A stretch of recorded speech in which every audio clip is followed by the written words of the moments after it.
Podcasting Q&A for September 18th, 2017. I'm Daniel J. Lewis. Thank you very much for joining me for this live podcasting Q&A. And this is recorded live in front of a live audience. So if you have any podcasting questions, feel free to comment on this video. I see a bunch of thumbs up already. Thumbs ups. I don't know. I see a bunch of these coming in. So thank you very much for joining me for this. Feel free to comment with a podcasting question if you would like me to answer it live. Here are the questions that I've already received via email. Now, before I tell you what's coming, if you want to send a question for me to address in one of these future Q&As, then please email feedback@theaudacitytopodcast.com and try to keep your question concise because that makes it a lot easier to put on my list to answer for an upcoming Q&A. So here are the questions that I'm going to answer in this live podcasting Q&A. What is the best iPhone app for recording podcasts? Is Anchor a good option for testing a new podcast? What would you recommend for doing a one-time live show?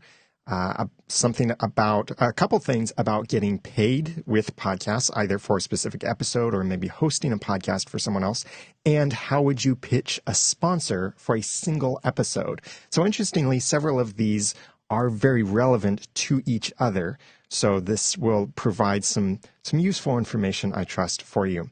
So if you want to watch this live, if you're watching the replay later, join me on Mondays at 2 p.m. Eastern over at theaudacitytopodcast.com/live.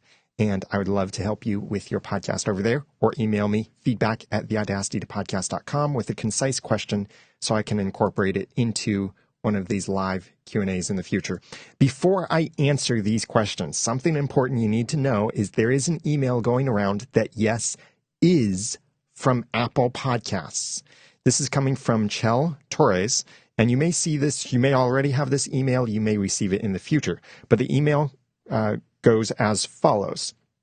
Hello, we are auditing the administration email address associated with your podcasts in Apple Podcasts. If you are currently able to access your podcasts in Podcasts Connect, no change is required. What administration email address should be associated with your podcasts? This email address was used to manage your podcast in Podcast Connect, as well as access podcast analytics. This email address will be used, to manage your podcast in Podcast Connect, as well as access podcast analytics later this year. And then a link to that. The administration email address is not displayed publicly and must be a valid Apple ID activated for use in the iTunes Store. And a link that goes along with that. And then it says, thank you, Chel Torres, from Apple Podcasts, and it has links to multiple Apple things. This is a legitimate email. I know on Reddit, the first time I heard about this email was on Reddit, and initially I thought, ooh, someone's being clever. They're spamming a bunch of podcasters, and this is some kind of phishing scheme, and very nicely timed. It seems so legitimate that this is like brilliant of whoever's phishing for podcasters and trying to get access to their Apple IDs. No, this is actually legitimate. So I was wrong in my first impression of the email. This is legitimate. They're sending this to podcasters like this. I can't see what email address this was sent to. But anyway, it was sent to it looks like it was sent to my regular address that I use as my Apple ID for Podcast Connect. So everything's in order. It looks like it is an official email. So if you get that email from Apple, definitely take action on that email, and it is okay to trust that email. But anytime you get an email that looks like it might be from something like that, or you question it, then go ahead and look at certain things like what actual domains is it linking to, what email address is it coming from, and that kind of stuff.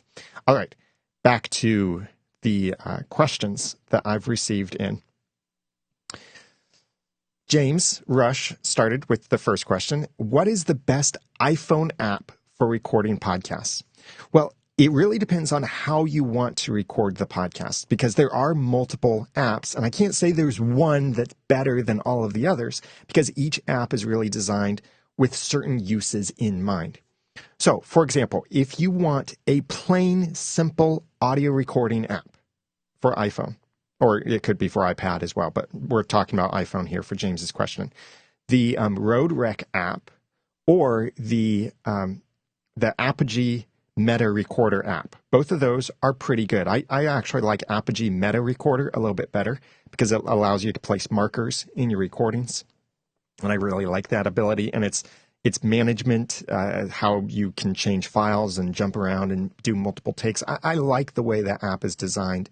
And that's what I use, or that's what I used to use when I would run my lavalier microphone into my iPhone through Lightning port in order to record audio for videos, and then I would synchronize that in post. But now I have a wireless system, so I record my audio directly into the camera. But I used Rode Meta Recorder when I did that, and because I like that system. I like the way it worked, like the way it looked. So that's one thing. That's for recording only, and then you could take that file, upload it to your computer, send it to Dropbox, something like that, to do further things with it. If you want a more single-use app for, let's say, recording a podcast from your phone, going directly to your RSS feed. As soon as you finish recording, you press stop, and then you can press publish, and it goes out to your RSS feed.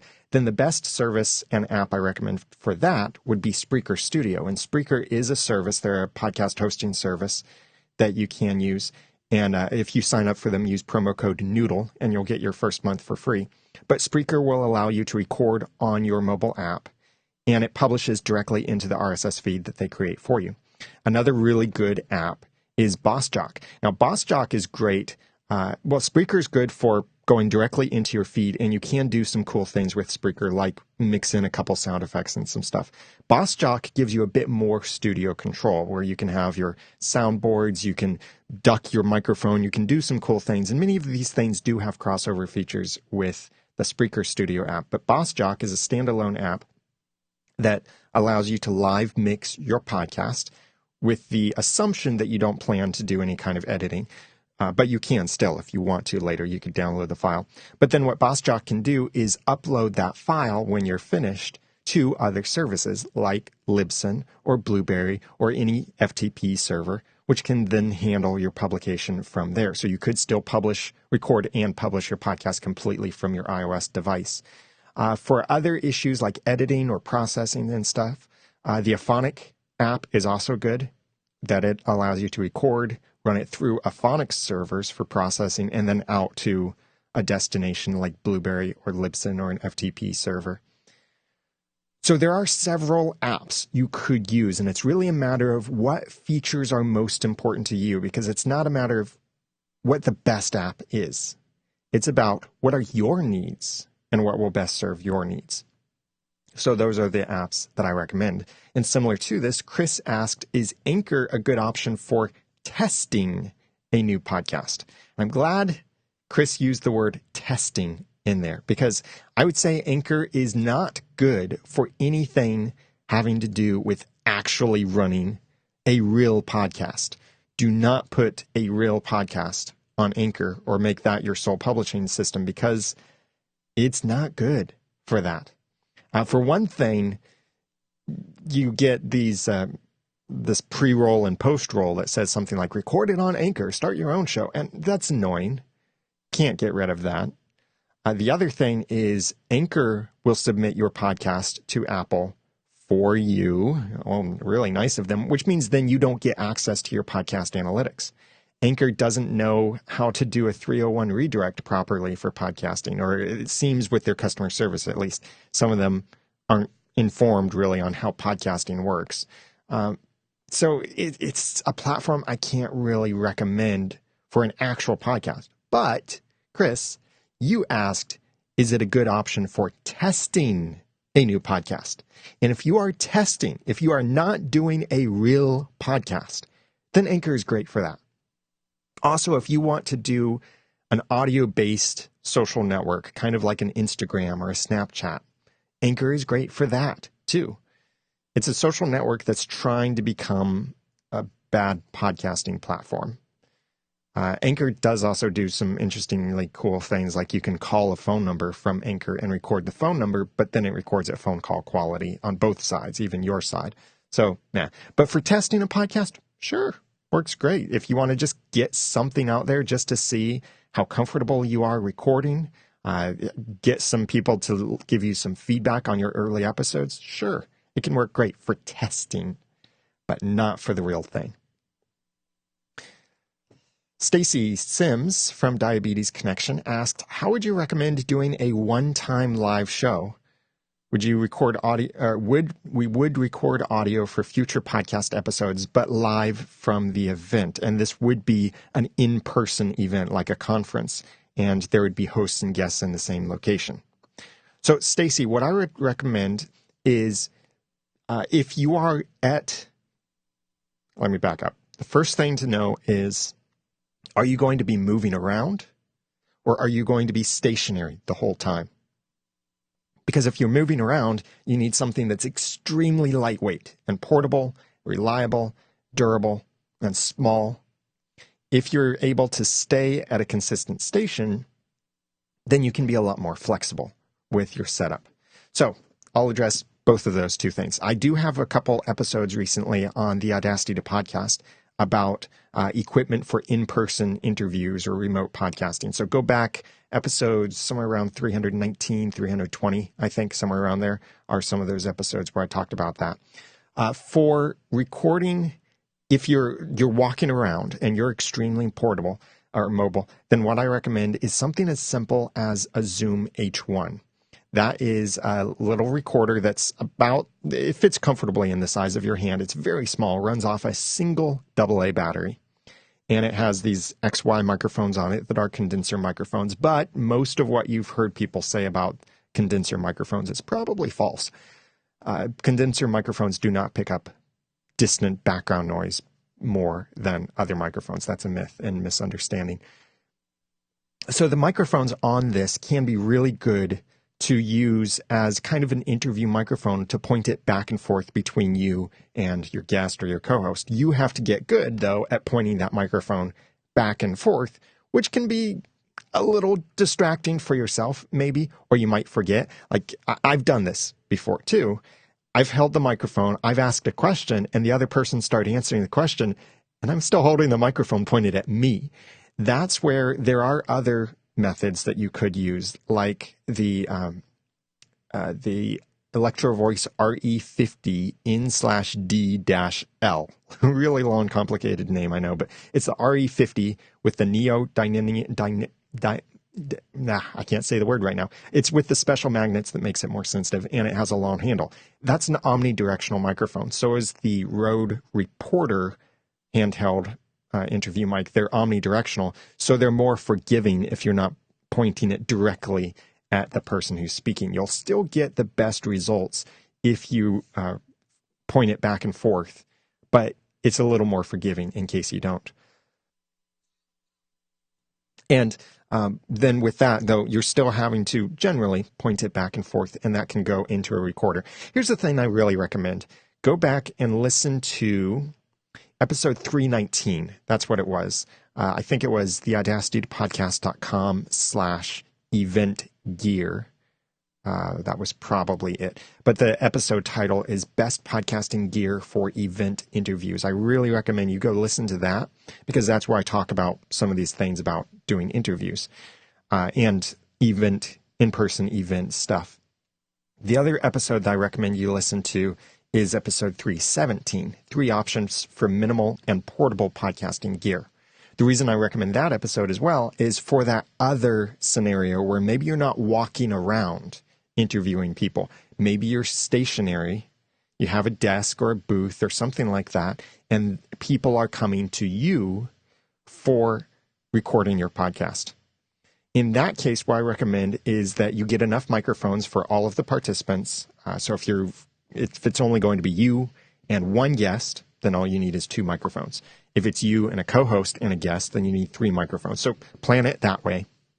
So you get enough of those microphones, and they ideally dynamic microphones, cardioid, pick a pattern, so they're picking a majority of what's in front of them. And it could be like the ATR 2100 USB or 2005 USB or the Q2U. You could even work with studio microphones, but you want to keep this setup as simple as possible. And then those microphones connect into a Zoom H6, or on the higher end of things, a Mix Pre 6, which is more expensive, but does a lot more stuff. So multiple microphones going into a digital recorder, then you're still fairly portable.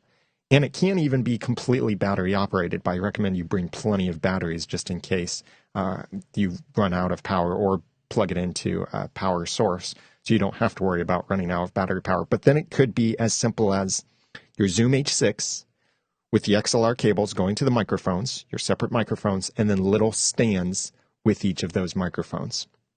And the budget that you could plan for that, the Zoom H6 is $350 right now. Occasionally goes on sale. And the other microphones, maybe $50 each or so. So you could be looking at doing all of that for under $500 for the in-person event. And that will give you really good quality. Oh, also consider maybe headphones and a headphone splitter. It's complicated. I know it can be expensive, but if you want to do things extremely simply, go with a Zoom H1 recorder, and you can just point that back and forth. If you look back at my videos from NAB show 2016, I was using the Zoom H1. You can't really tell because I've got a windscreen on it, or a pop filter. I mean, this is a windscreen. A pop filter is the little sock-like thing that goes over the microphone. And then I've got a mic flag on it, and the Zoom H1 is under that, and you can't really see it, but about an inch is sticking out underneath the mic flag. And I could just pinch it with 2 fingers, but instead I try to cup it in my fist and make it look like I'm holding a bigger microphone so that it doesn't seem all dinky. But because it was so short, then I had to stick it up really close to my face or to the other person's face, whereas using a handheld long handle dynamic microphone, an interview microphone like the Rode Reporter, the Electro Voice RE, any one of those RE50 models that has an L in it, that L stands for long handle, or the other microphone, and I've used this in 2015 and I really liked it, is the Sennheiser MD46. Those kind of microphones can work well for you, and you can't even plug them directly into a recorder. So go back, listen to those couple episodes, 317 and 319, and those will give you a bunch more information on considerations, links to some of those different products that I recommended and such. And in the chat room just now, I just lost it. There it is. Scott Smith mentioned that he loves his Sennheiser MD46 mic for event interviews, and I loved it too when I used it. Electro Voice gave me an RE50, and I have borrowed an MD46. I think personally, between the two, I would rather use the MD46 because it's directional, so it would pick up less noise off axis from the microphone. But I really need to test that.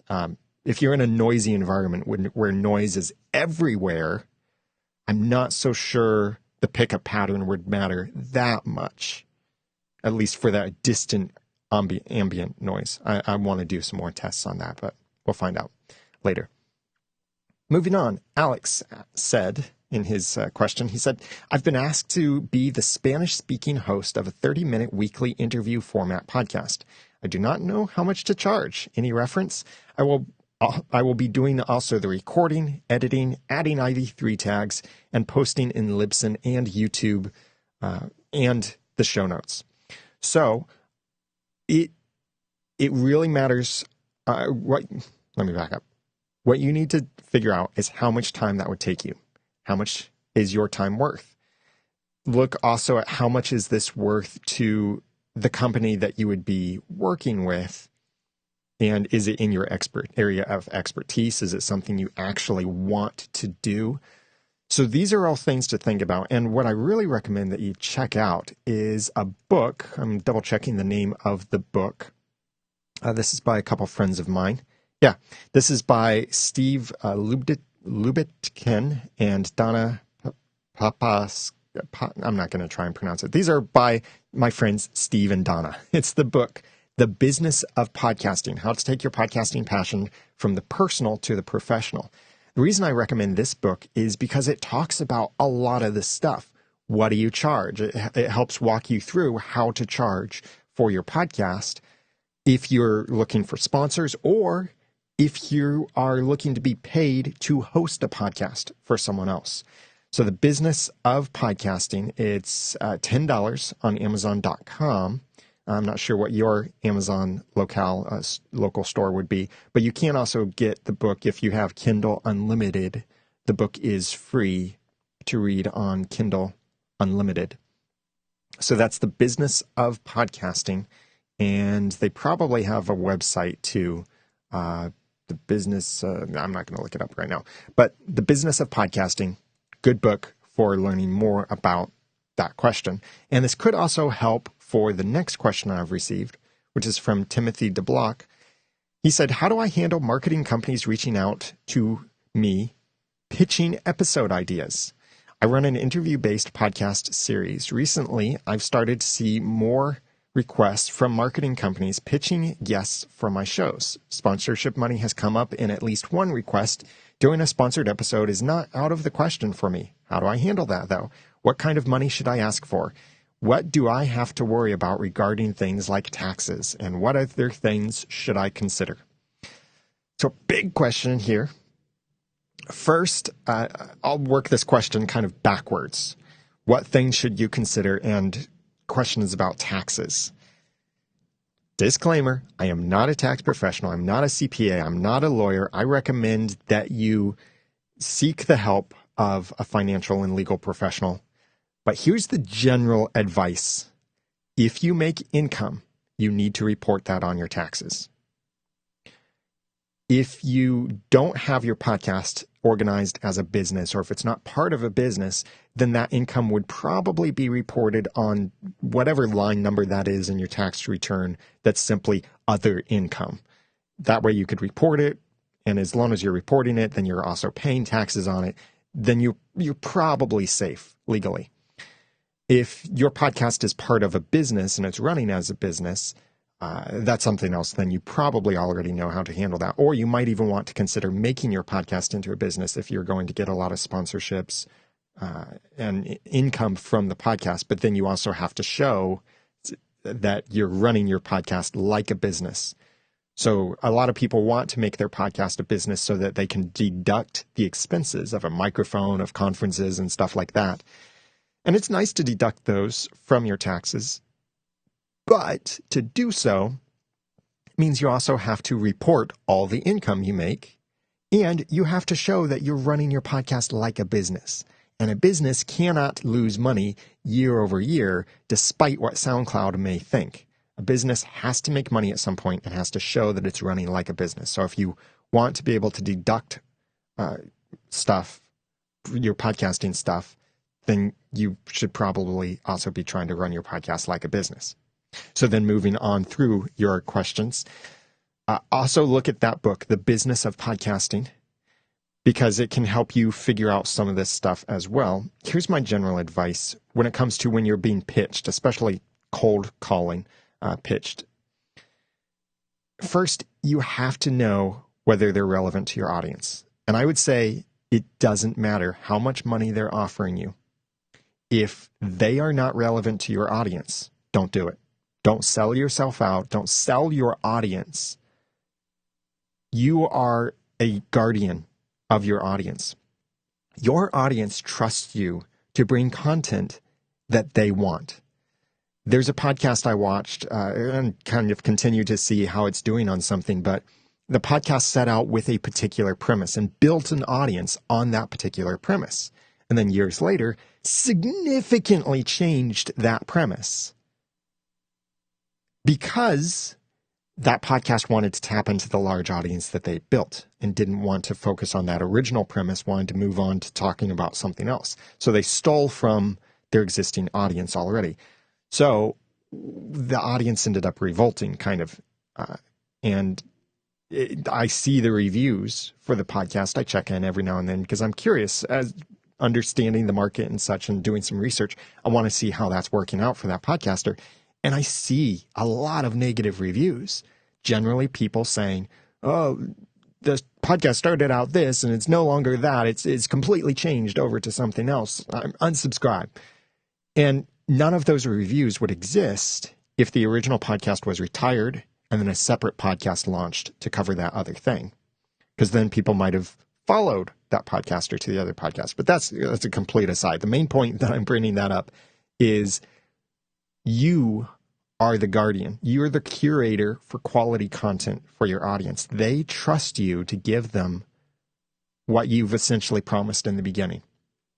And maybe not even directly spoken, you are promising high quality, relevant content.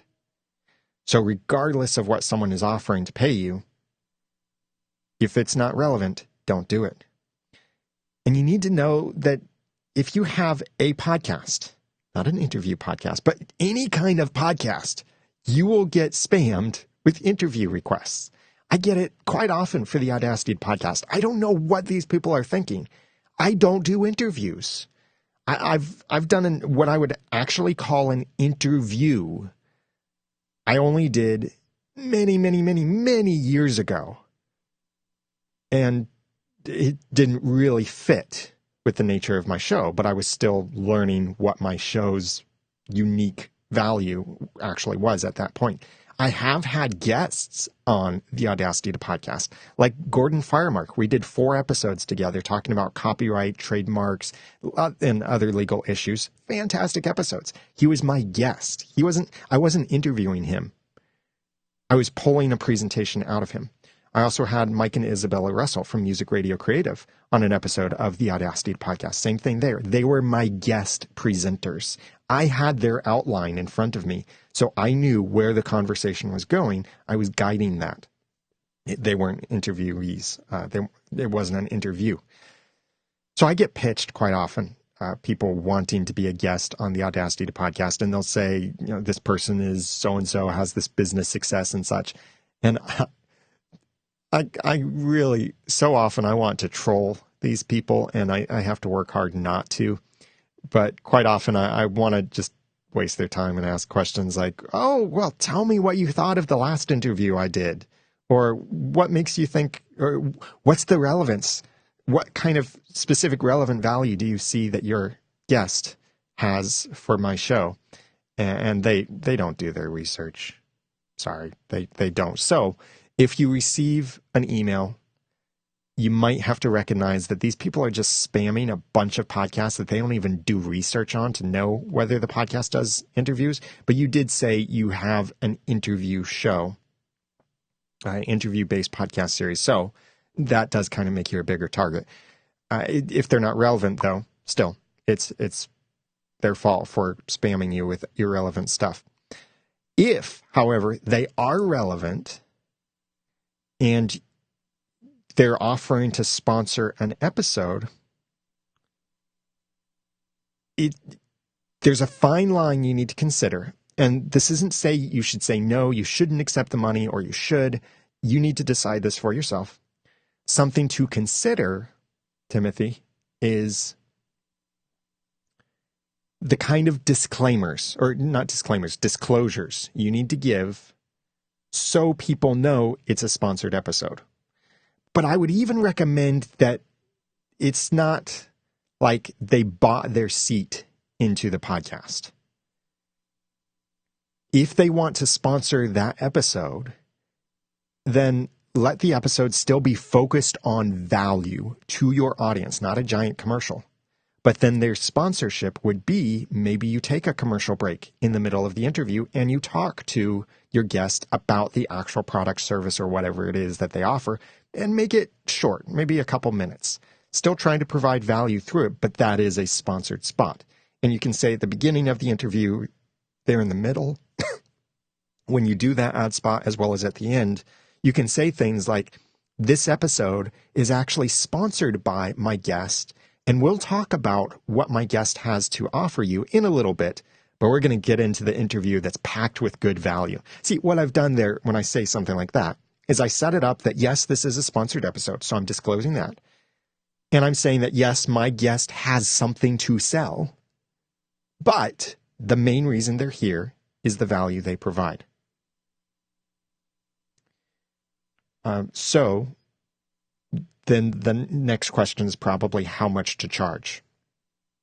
If they're going to be in one episode, then look at it as bigger than merely a CPM rate. But I would say come up with a flat rate to say, okay, you want to sponsor this episode. You'll be the sole sponsor of this episode. We'll interview you, and we'll take some time to talk about the product or service you offer that you sell. but will make the majority of the podcast focus on value for my audience. Here's the price tag. And you decide what that price tag is. It could be $200. It could be $500. It depends on your show. Many people will base things on CPM, which is cost per 1,000 downloads per episode. So a $10 CPM with 2,000 downloads for that episode would be $20 for that episode. You could kind of use that as a basis, but raise that CPM up. Make it $50, something like that, for that one sponsored episode with sponsored content and a sponsored guest. Charge them a premium for it. It's okay. And in a way, you could even give them a really high price and see if they say yes, or see if they're just fishing for free advertising. And make sure, though, that you disclose to your audience that it is sponsored, but your main focus is on providing value. And you have to pull that out from the interview.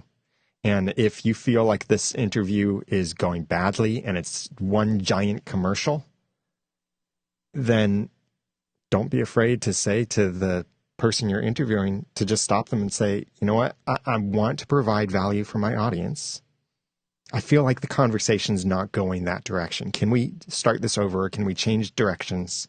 Or if it's just so bad, then maybe you need to do, the shepherd's hook sort of thing and just go ahead and record, finish recording, wrap it up, whatever, and don't publish, don't charge them for it. Just say, I don't think it was a good fit. Sorry, I'm not going to charge you for it. So it's a lot of stuff that you have to think about and consider. But I think also that book, The Business of Podcasting, would be good for you to check out as well. In the chat, Jim Williams said, I posted this on Twitter too. Is there a scheduling format that you recommend to a new podcaster to avoid podfade? Podcast is a faith-based monologue, interview, and news show. For a schedule, what I found in my early days, my first 2 years of podcasting, I had only 9 episodes out. The reason for that, a couple reasons. One is I spent so much time on each episode. It took maybe 9 or 12 hours to do a 15-minute episode because I was trying to be perfect. And that wasn't reasonable at all. Later on, I significantly changed the format so that I could be consistent on a schedule.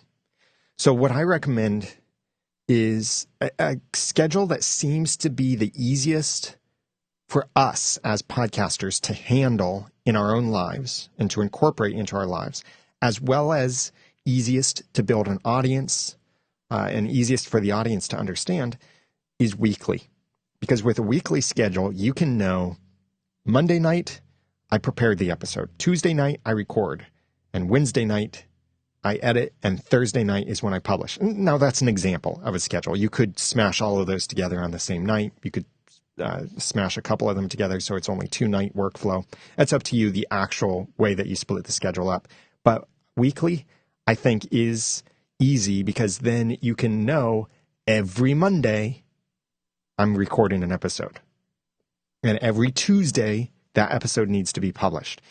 I don't think you have to be so anal about it being published at the exact time every week. I do recommend that it be the same day and around the same time. So morning, or afternoon, evening, whatever time it is. Try to be consistent with that, or as consistent as you can. But make it on the same day as much as possible. And that's easy for you, easy for the audience to get to know too, that on Tuesdays, there's a new episode of your podcast. Because so much of what we do, so much of what we consume is on a weekly rotation. So much of our lives are built on a 7-day week, which is really cool from a theological perspective because the 7-day week has no basis in astronomy. There's a theological basis for a 7-day week, which you can look at a book for that. So for my own podcast, when I was struggling for a while, I decided to commit to be weekly, and I actually decided to live stream it every evening because I wanted the accountability from my audience to know that I had to show up at a specific time and have content. Having a co-host can help you with that consistency too. And in fact, tomorrow's episode or the September 19th episode of the Audacity to Podcast will be, should you podcast with a co-host? So look for that in case you're interested in that question. Weekly. That's my suggestion. And what day of the week doesn't really matter. It matters more that it's something you can stay consistent with and that you hold to that. So your publication date. Now, some people like Mark DeCoates from the Resourceful Designer podcast records at various times, various days, but in general ends up publishing on a consistent schedule for the most part. His business changes and his podcast is about the business of web design. So I think his audience can understand some of that. I saw a question just come in, but I want to jump back over to my list of questions. This came in from Lilla, and this is the last podcast the last question I have on my list of stuff I've received, and I'll jump back to the chat room. Lilla asked, how do you pitch a sponsor to support a single episode that they have a tie-in to? For instance, an episode in which you are interviewing one of their employees when your podcast mission aligns with their mission as a brand, when you don't have the download numbers to make a CPM worthwhile. Do you ever set a dollar amount for an episode as more of a strategic partnership where you offer them something like an event like a live event in their store, etc.? So Lila's question is somewhat related to Timothy's question. And again, I feel like this episode's a commercial for the business of podcasting. I'm sure I have an affiliate link somewhere for Amazon for the business of podcasting book, but you don't have to use my affiliate link. But this can help you, since there are many questions about sponsorship and being paid with your podcast. That's why I'm recommending that book. So if you want to pitch a sponsor for a single episode, it can be a little bit tricky because you might not have a reputation to that sponsor.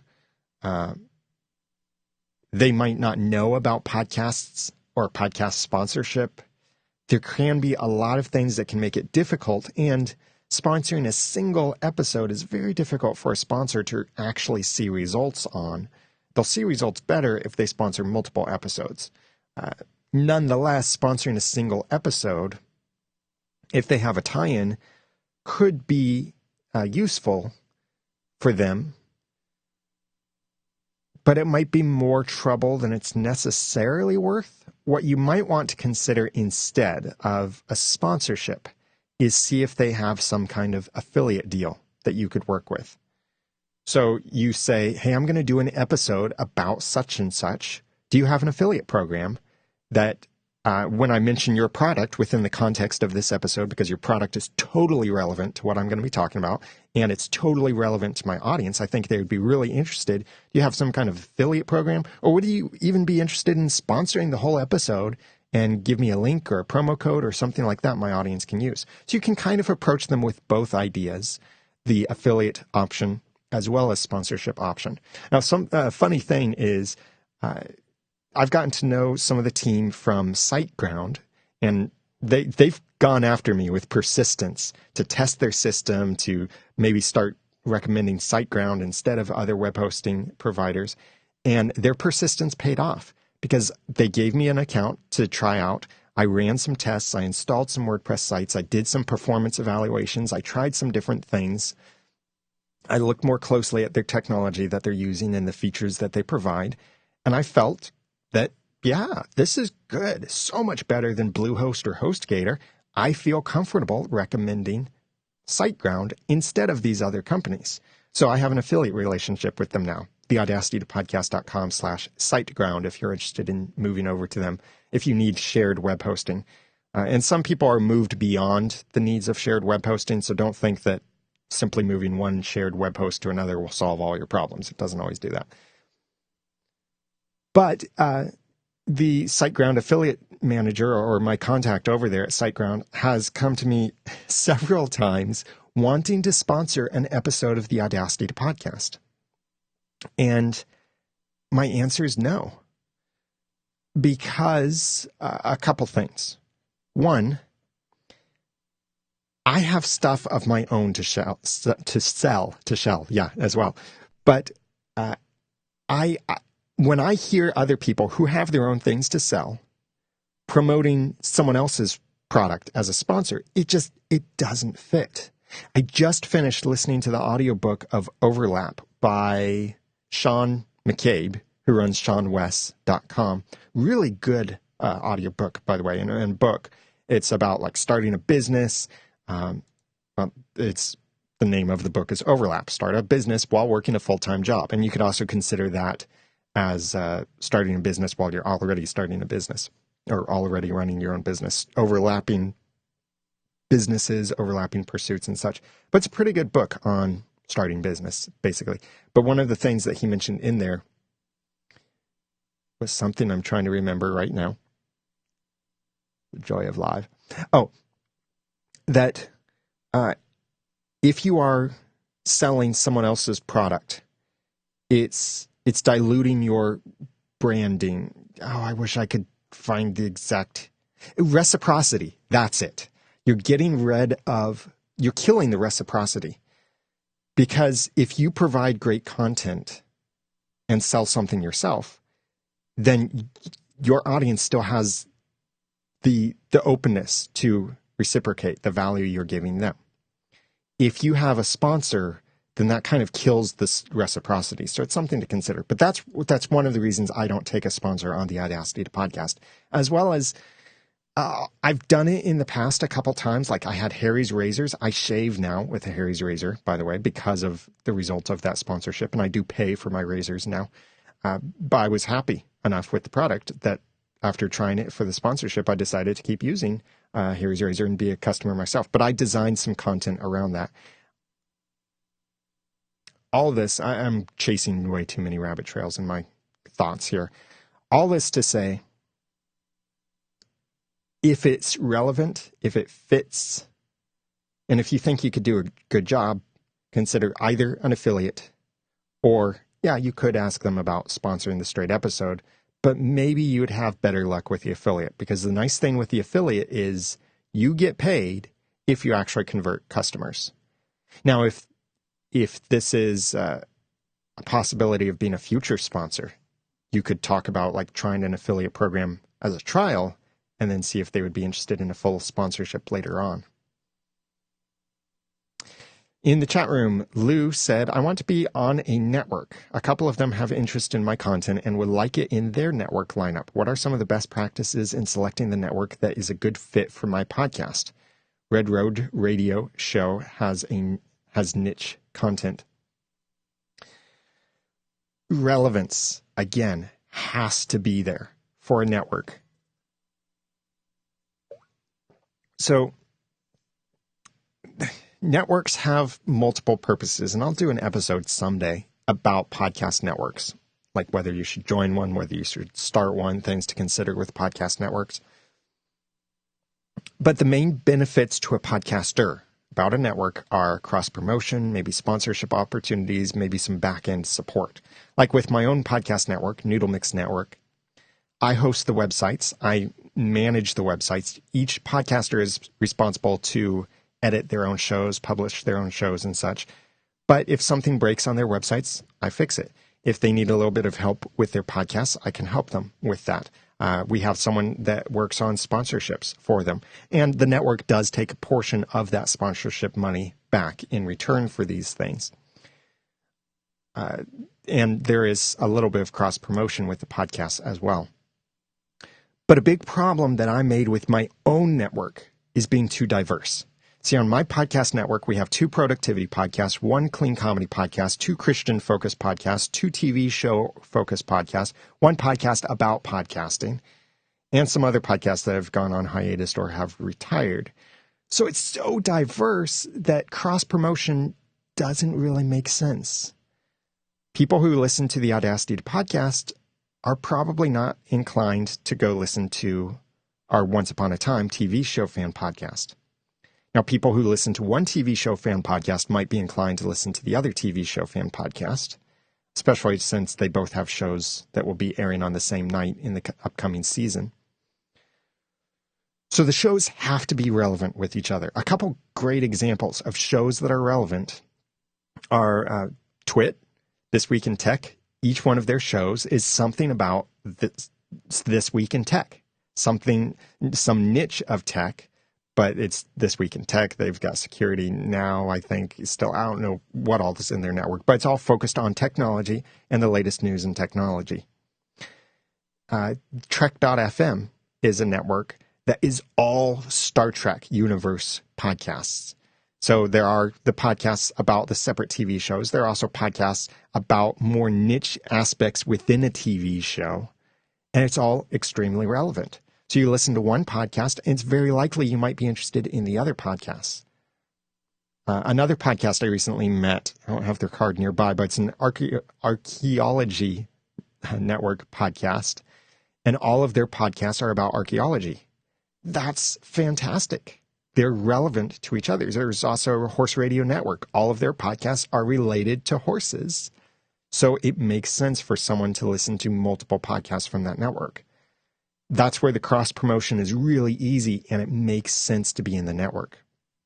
If the network, though, is a big collection of random types of podcasts, it's not going to be of any good value. Because although there will be maybe some cross-promotion, that cross-promotion might be irrelevant to the audience. And so it's worthless cross-promotion. And I see a lot of, quote, networks that are really, I would describe them more like clubs. Just be a member of this club, use this badge, have this audio piece in your podcast, something like that. And that's it. And I don't think clubs are beneficial to be part of. So you need to look at the relevance that your show has to their network and vice versa. And you absolutely must look at their legal agreement. If they don't have a legal agreement, don't join their network. I know that's a really hard line to draw, but it's an important line because you need to know things like what happens when money is involved. What if I get donations? What if I get a sponsor? What if I want to leave your network? Where is my website hosted? Who owns my content? Who owns my branding? How much of your branding do I have to put into my branding? Like with Noodle.mx Network, it was, for years, it was a little bar at the bottom of the cover art that would say Noodle.mx Network. Now we're transitioning to a little tinier little tag in the upper right corner of the cover art that says the network branding. It says Noodle.mx Network. So I'm trying to keep the branding very low. What does the network own? What do you own? Like, for example, on my own podcast network, I've designed the cover art for several of the podcasts. So if they decide to leave the network, they have to get new podcast cover art. Because I designed this cover art, they need to get their own. There might be certain things, certain procedures, or other things that you need to conform to as a podcaster. Maybe they have certain rules like no profanity on our network, or you must let us redesign your branding, or you must let us do certain things. So consider those agreements, consider the what ifs, and make sure that there are signed agreements in place, and don't participate in any network unless they have some kind of contract or written agreement. Because if they don't, they're not serious. Running a podcast network is running a business. So I always tell people, first thing is when people say, should I start a network? My first advice is no. Second advice is start a network if you're ready to run a business, because that's what a network needs to be. It is a business. It needs to have legal agreements in place. It needs to have a business structure. It needs to have clear ownership and authorities and roles in place. And that varies greatly on the network, what each of those responsibilities, freedoms, expectations, and such are. But there need to be things like that, actual procedures in place to protect you, to protect the network, and to be clear about expectations. All right, that's it for today with the podcasting Q&A. Join me again on Mondays at 2 p.m. Eastern Time over at theaudacitytopodcast.com/live. If you're watching this on Facebook, make sure you enable the notifications for next time I go live. If you're watching this on YouTube, make sure you like, comment, and subscribe on this video as well. And if you want your podcasting question answered in a future Q&A like this, please email a concise question to feedback@theaudacitytopodcast.com. Thanks to Scott, Steve, Joe, Lou, Joel, Emily, and Jim and Derek and Mike for hanging out with me, and a few others, I think, that maybe didn't comment or leave thumbs up or anything like that. But thank you very much for joining me for this live Q&A. Subscribe to my podcast if you're not already over at theaudacitypodcast.com, and watch for the upcoming episode on Should You Podcast with a Co-Host. I don't give you a direct yes or no answer, but I teach you some things that you need to consider so you can make your own answer. That publishes on September 19th at theaudacitypodcast.com. I'm Daniel J. Lewis, the Daniel J. Lewis on Twitter and other social networks. Thanks for watching.